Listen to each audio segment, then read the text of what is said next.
Continuing with our series of discussions on teaching and ethics and what is the role of ethics in teaching, today we are going to have a discussion on the same topic with Dr. Chandrasekhar Sharma, who is presently a senior faculty in Sri College of Commerce of University of Delhi. He has also been the director of Maharaja Agrasen Institute of Management Studies and also the director of the JRE group of institutions. Dr. Sharma has a very long and illustrious career as a teacher in one of the most prestigious colleges of University of Delhi, SRCC, and he has had many students, generations of students who have passed out, and year after year, there are students who come and vouch for him as a very good teacher in classroom. So I think it's a great opportunity for us to discuss this sensitive as well as important idea about what is the role of ethics in classroom.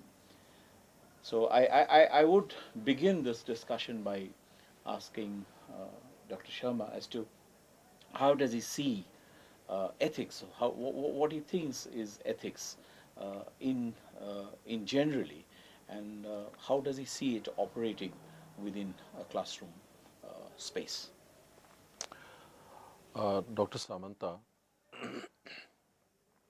philosophers have looked at ethics in diverse ways, but I shall present it that ethics essentially is concerned with how to lead a good life, how a person can make the life happy for himself or herself, and how one can make it happy for others.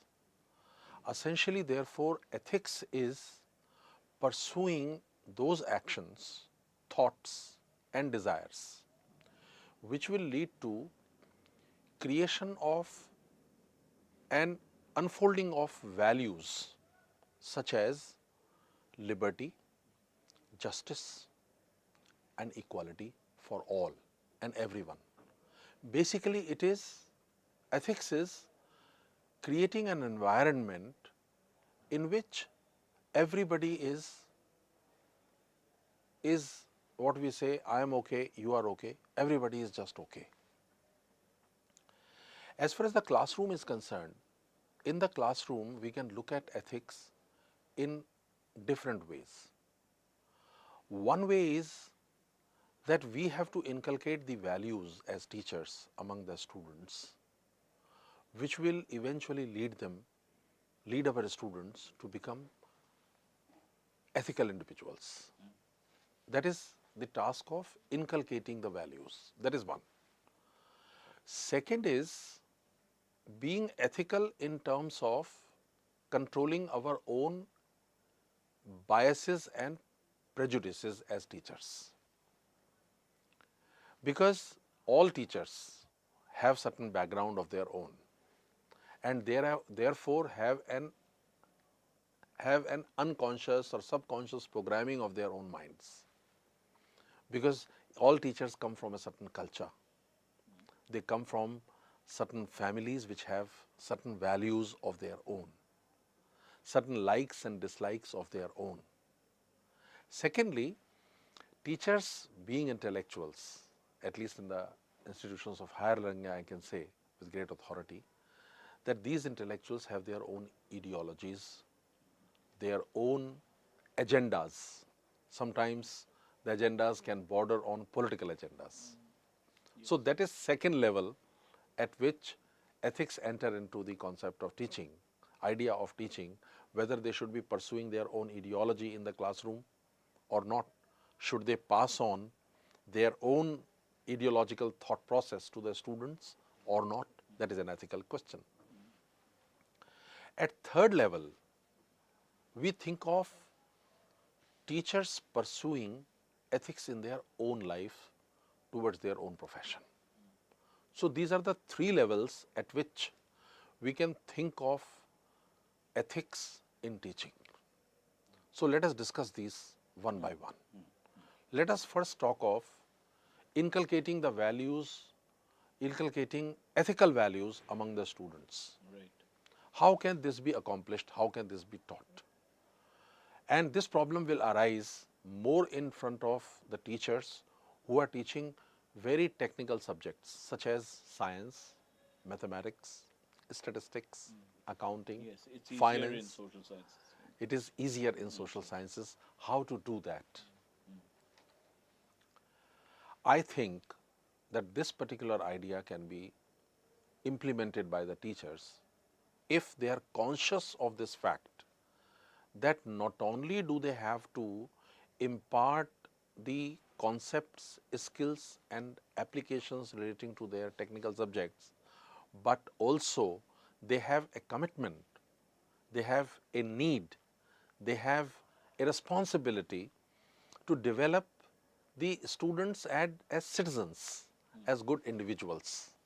If that happens, then the discussion and interaction on these issues relating to what is right, what is wrong, and if I can be allowed to say what is semi-right and what is semi-wrong, and what is wrong and what is right can be brought into the fore. Just stop. No, no, koi nahi. So that's right. I agree with that. For example, I'll give you an example of this. I teach finance in the classroom, and I teach investment in the stocks. I teach working of the financial markets. I also teach accounting in some of the classes. I often try to connect the activities that I teach them, activities such as how to pick up the stocks, what is the meaning of, what are the aspects of financial markets, and we connect these things with the ethics of various activities, although it is not part of the curriculum.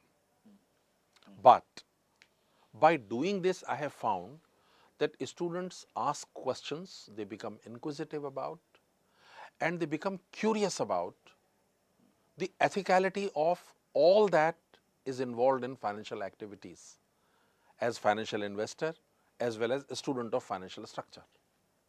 So this is, I think, what can be accomplished in a technical subject like finance can definitely be accomplished in a technical subject like mathematics.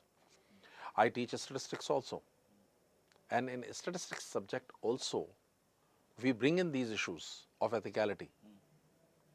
At every point, whenever we are discussing tests, whenever we are discussing regression equation and fitting different models, statistical models to the data relating to various subjects that we teach and study, these issues are brought up automatically. And in that process, the students are imparted the values. And one thing I would say that we are not trying to impose, we as teachers should not try to impose what we think is right, but give them a range, a menu of different activities and their possible consequences. And if we can accomplish this, I think our task will have been done, because we are dealing with the students of higher education.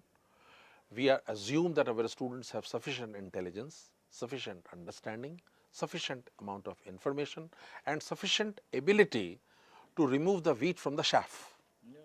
So what we can do? We can give them, as a waiter presents a menu. Please do not mind my analogy. That's perfectly right. I am saying that give them a range of possible activities and give them an understanding of what is right, what is wrong, and leave it to them to decide what they will do and what they will not do. This is one level. As a social science teacher, we do a similar kind of thing. We have a text, and we are supposed to give our students an ability to make meaning out of it. Yes. Possibilities of meanings. Yes. And not impose a certain meaning, but allow the student. I think that would be an ethical thing to do in classroom. Correct. You allow the student to develop and create his own understanding of a particular text or a situation or event as in history or in a text as in literature. So I think the ethical space in the classroom is this ability of transaction which can have a broader base and therefore understanding. So I think as you are saying in sciences or in mathematics, it can also the similar kind of thing is done in the social True. sciences. Now let us look at the second level of ethicality, and that level relates to the biases, prejudices, likes, dislikes, and ideological commitment of the teachers. My opinion is that we as teachers may have our own personal liking or disliking, our personal ideologies, political, social, or of any other type. We may have attitudinal orientation in terms of our approach to, say, technology. Some teachers may be more spiritual, some may be less spiritual, or some may be atheist. Now, I am taking this example to say, is it all right for a spiritual teacher to propagate spiritualism in the classroom?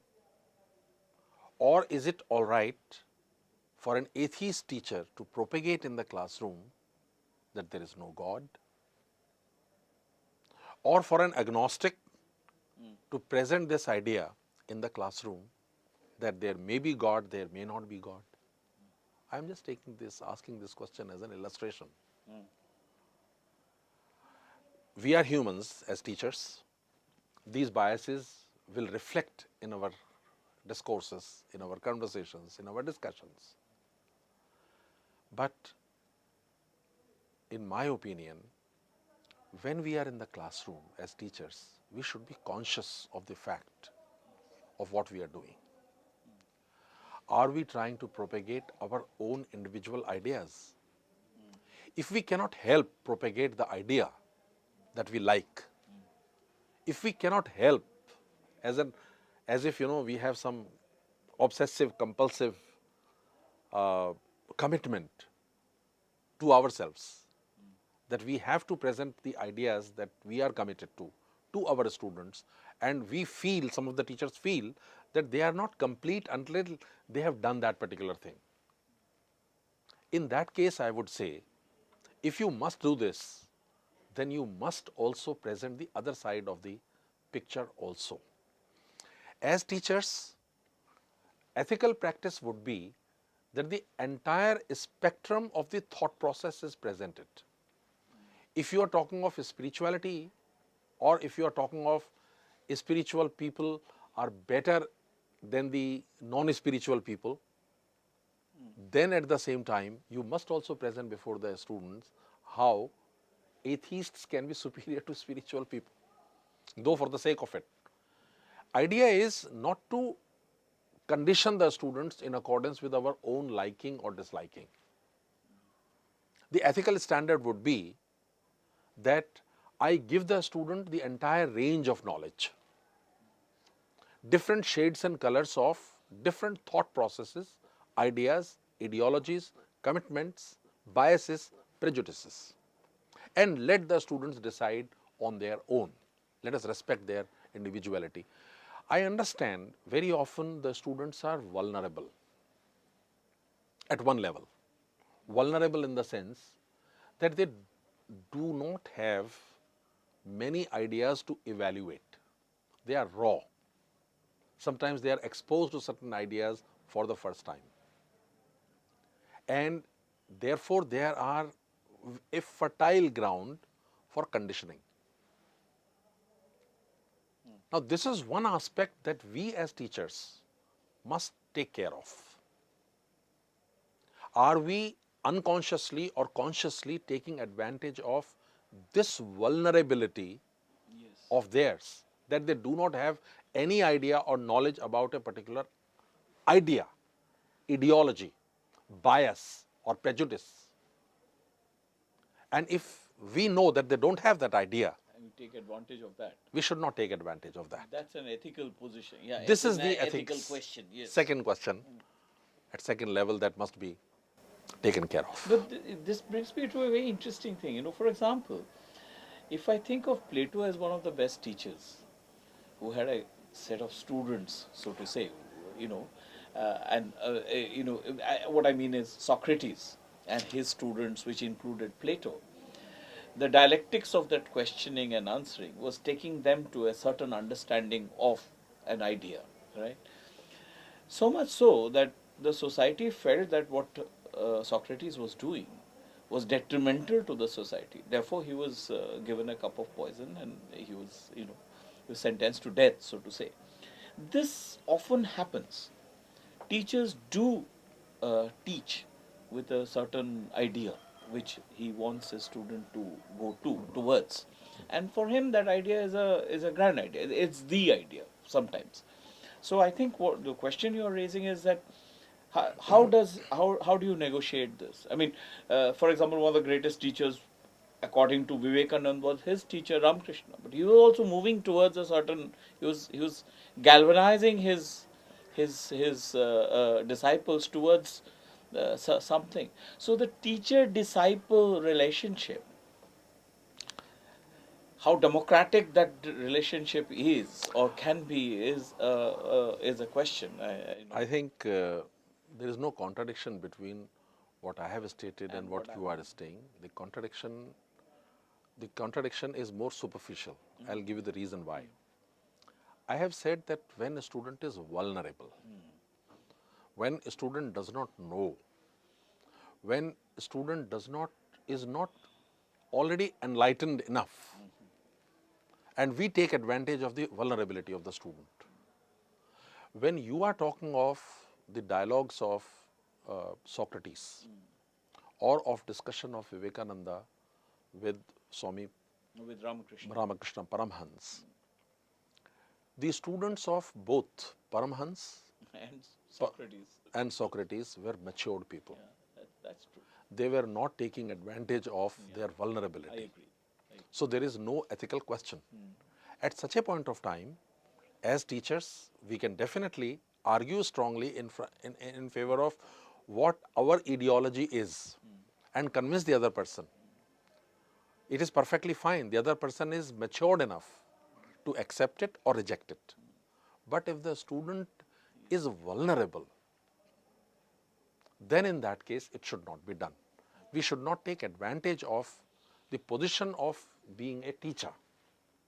That is what my suggestion I is. think So this is a very important aspect of the ethics in teaching. That's right.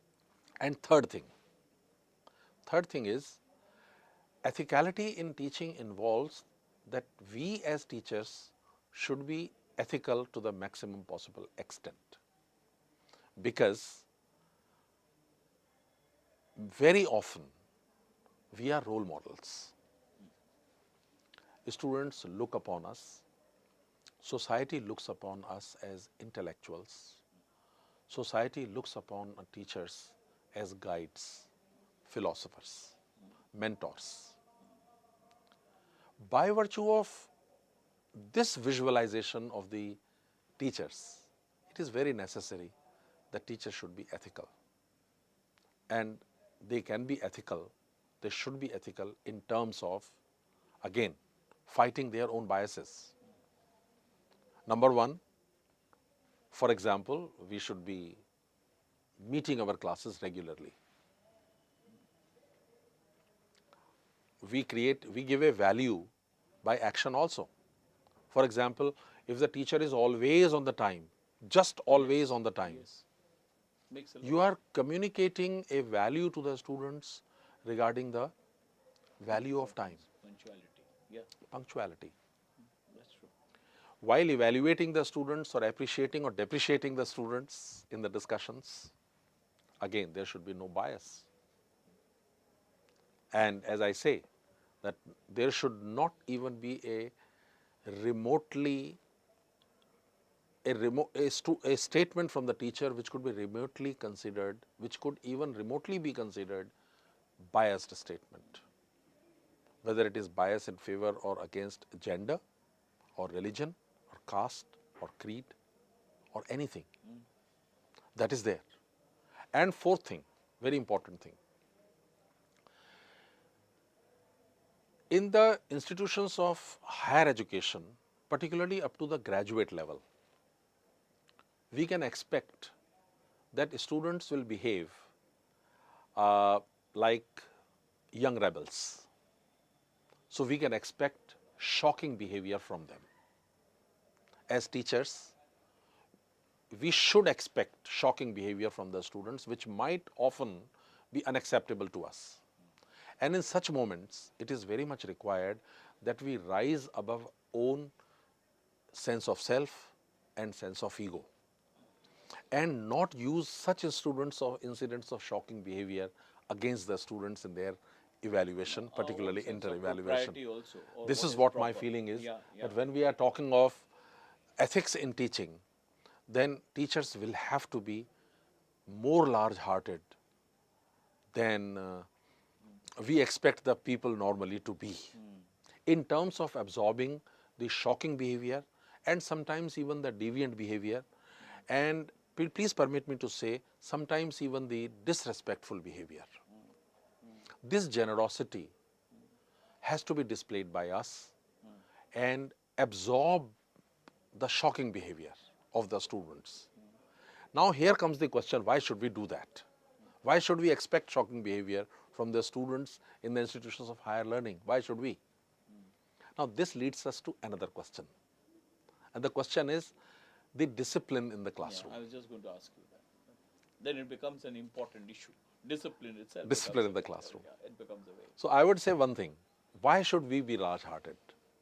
Number one reason is very simple, that we are looked upon as mentors. That's right. We are looked upon as guides. We are looked upon as philosophers. We are looked upon as the intellectual class of the society. That is reason enough. Yeah, that's a given. Yes. One reason enough. There is one more reason. The reason is we will have to look at the source of this discipline in the institutions of higher learning. You see, let us look at the educational policy of the country. Unlike West, the educational policy of India is that we want to provide education to masses and not to classes. This is what I would say. Now, as a part of this policy, what has happened is that entry to the institutions of higher education, number one, is easily available, and also it is easily available at low cost. And the society as a whole in India looks upon higher education as means to upward social and economic ability.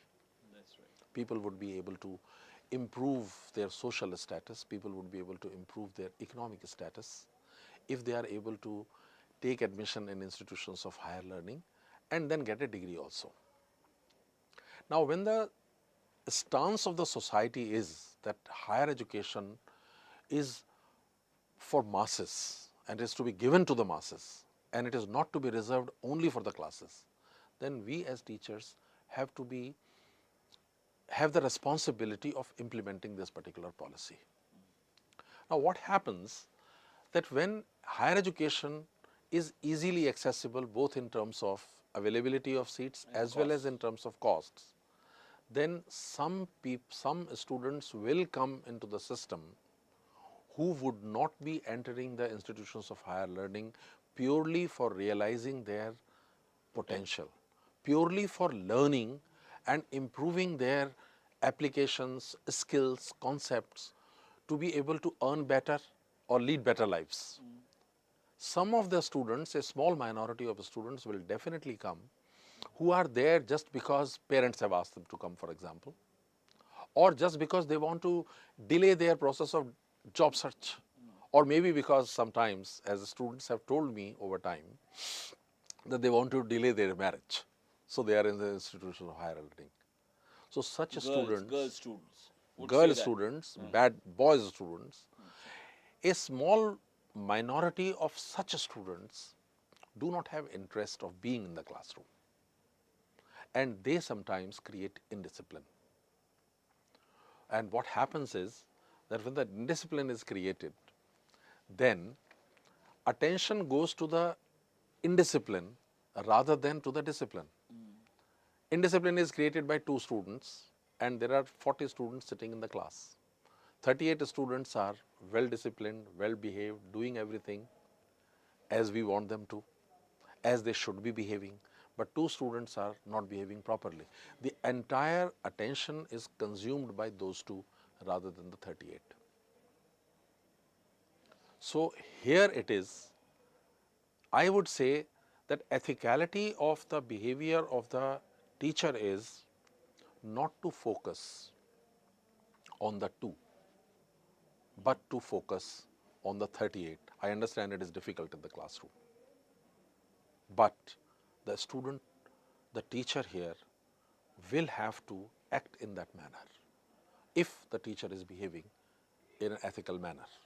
Of course, it will depend on the teacher himself, his own personality or her own personality, her own likings, dislikings, prejudices, biases, ideas, thought processes, her or his own commitments and devotion to the profession. But I would still say, as a point of discussion, that teachers should be conscious about this and that they should focus on the more of the positive side. That 38 students are okay. all right and 2 are not, 3 are not, and accordingly action should be taken. Action in terms of not disciplinary action, action in terms of counseling, mentoring, advising, if they are prepared to take that. Yeah, so that brings me to this question that the classroom space between the student and the teacher is a space where the student can evolve himself to a better or to a good human being, if I can use an ethical term like that. And therefore, the question of mentoring, of counseling is important rather than rejecting that person, because within the process, within the space of the classroom, that is what is. Do we come to the class to improve ourselves, to become better human beings? That would be the ethical question, actually. Yeah, I would say one thing more here. I would add to your point. The classroom space is not merely for the evolution and growth of the student. It is also the space for the evolution and growth of teachers. Many a time, we tend to learn many more things while we are addressing the students. That's right. There is hardly any teacher who would disagree in saying that his or her own concepts became more clear after having taught the students a few times. Yes, that happens. Secondly, sometimes the students come up with very unconventional and intelligent questions. And we as teachers are left probing into those issues and topics. That also contributes. So, this respect for the student, here we often feel that we are a teacher, we are in a position to give. Students are on the other side, they are receiving. So, very often we are consumed by the idea that we are superior to our students. And this happens very often by virtue of the very role that we have in the classroom space. As teacher, we are giving, as students, they are receiving. But we forget the idea that being in the classroom, we are evolving. And we are evolving by virtue of our presence in the classroom space.